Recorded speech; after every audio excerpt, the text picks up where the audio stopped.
Daddy, oh, ito yung church, oh.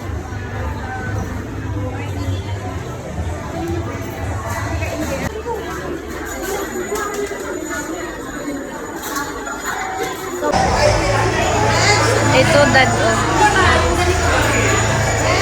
So, ito yung church. Ito yung church, Daddy.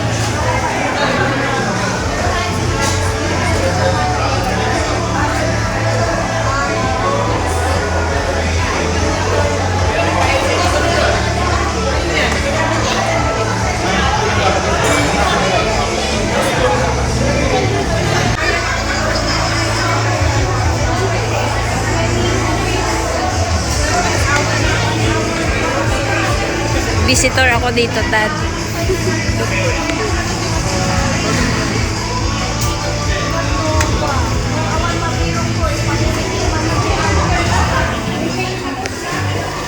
Parang kilala ko to, ah.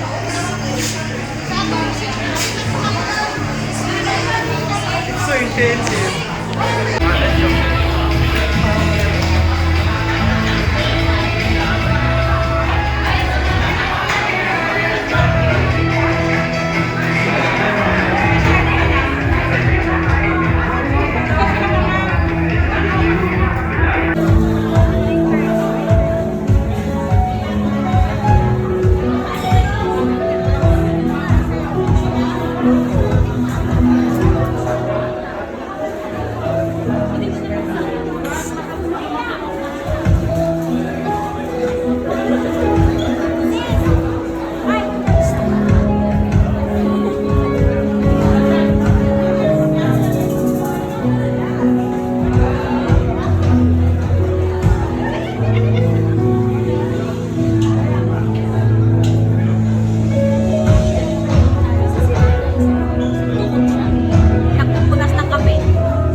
Excited ka ba, sister?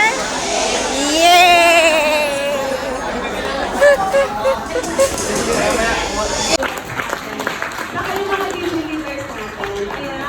And of course, sa mga member po na una, ayaw nila yung group nila.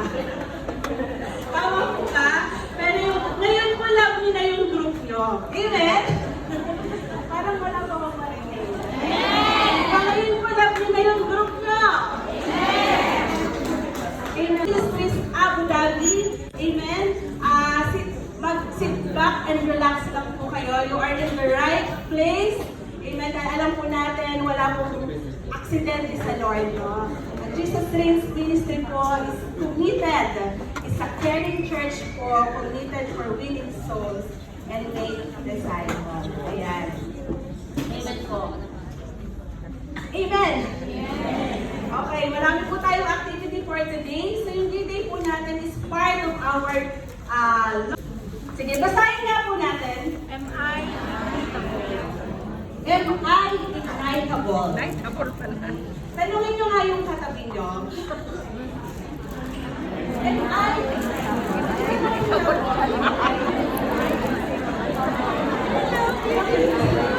Ignitable. Amen. Ito po ang question na to. Itong question na to, mga anak. Okay? Ito po ang question na to. Ito po ay meditation. Question meditation ni Jim Elliot. Si Jim Elliot po, is a Christian missionary martyred in Ecuador. 5 po silang namatay doon. Alam na po na yung risk na sila po ay patayin ng mga violent crime. But still, pumunta po sila doon, he count the cost, and he died po sa lugar na yun. Siya po ay namatay kasama po nung 4 pang mga missionaries. Sa kanya pong journal, nakita po ito, Am I Ignitable? Am I ignitable? So this is the same questions po na I want for us to contemplate this morning. Amen. Sabi po nung next question, dyan, ayan. Dito ba? Ayan. Okay. Is there something in me that I can actually catch fire for God? Ayan. Is there something in us that can catch the fire for God? Is there something in us that could catch the fire for God? So, for example po, ano po ba yung mga ignitable materials? Diba? Yung mga dry paper, yung mga coal, mga dry leaves. Diba? Kaya kung merong mga wildfire, easily, diba? Madali po yung mag-spark, no? Mag-spark ng fire, mag-catch ng fire. Pero meron din po mga materials na katulad po ng mga wetwoods, yung mga stone, asbestos, they resist. Diba? Hindi po siya nakaka-catch ng fire. Matagal po, no? Lalo po yung stone, no? Hindi po yan basta mag-catch ng fire. So, let's apply po sa ating Christian life, no? Pag in-apply po natin yan sa ating Christian life, sige, next slide po. Ayan. Sabi po dyan, the spark daw po are always there. Like yung scripture, worship, Holy Spirit conviction po sa atin, it's always available. They are constantly available na makakapag-spark po ng fire in us. No? Like scripture, yung God's Word, constant po yan. It's living, spark available every day. Yung kinakanta po natin, di po ba? Yan po yung song, yung lyrics, and meditations to fire to land. Yung conviction po ng ating Panginoon, ng Holy Spirit, ganun din po sa atin. Amen. So, ang question po is, ayan, the question is not whether sparks are present. Kasi lagi pong nandun. The question is, are you ignitable? Anong klaseng material ka?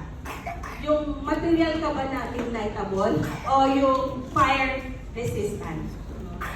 Next slide po. Are you in the position to catch fire when the sparks land or whether something has coated our heart so that the sparks just lights off? Sabi po dyan, are you in the position to catch fire when the sparks land or whether something has coated our hearts so that the spark just lights off? There is nothing like our God po. Our God is an awesome God. Amen. Sige po, let's worship our God.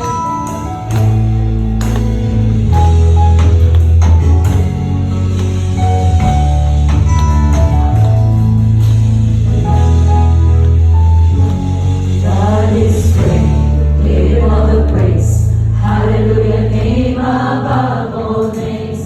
Fire in his eyes, healing in his face. Everywhere his soul